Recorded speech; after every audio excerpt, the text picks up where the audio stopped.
Hello বন্ধুরা, বেরিয়ে পড়েছি আমরা। একটা দিদির বাড়ি যাচ্ছি, বাঘাযতীন স্টেশনে নেবে অনেকটা একটু ভেতরে যেতে হয়। কি স্কুল আছে জানি না, ফোন করে করে আমরা যাব।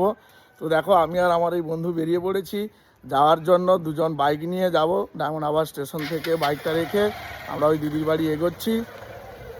বন্ধুরা, বাঘাযতীন নেমে গেছি, দেখো ট্রেন ছেড়ে দিয়েছে। দুই বন্ধু মিলে চলে এসেছি সেই দিদির বাড়ি যাওয়ার জন্য। তোমরা দেখতে পাচ্ছ ট্রেন চলে যাচ্ছে, উল্টো দিকে শিয়ালদার দিকে ট্রেন চলে যাচ্ছে, তোমরা দেখতে পাচ্ছ। অবশ্যই আমরা সেই দিদির বাড়ি যাব, দিদিকে আবার ফোন করব, নাম্বার আছে, ফোন করব তাদের বাড়ি যাওয়ার জন্য। উল্টো দিক থেকে একটা ট্রেন যাচ্ছে, অবশ্যই তোমাদেরকে শেয়ার করছি।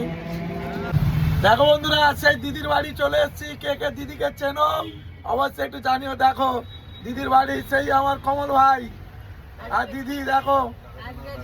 আর সঙ্গে এই যে দাদা আছে, এই যে দাদাকেও সবাই চেনো। দেখো আমরা দিদি আর দাদার বাড়িতে এসেছি দেখা করার জন্য দিদিদের সঙ্গে।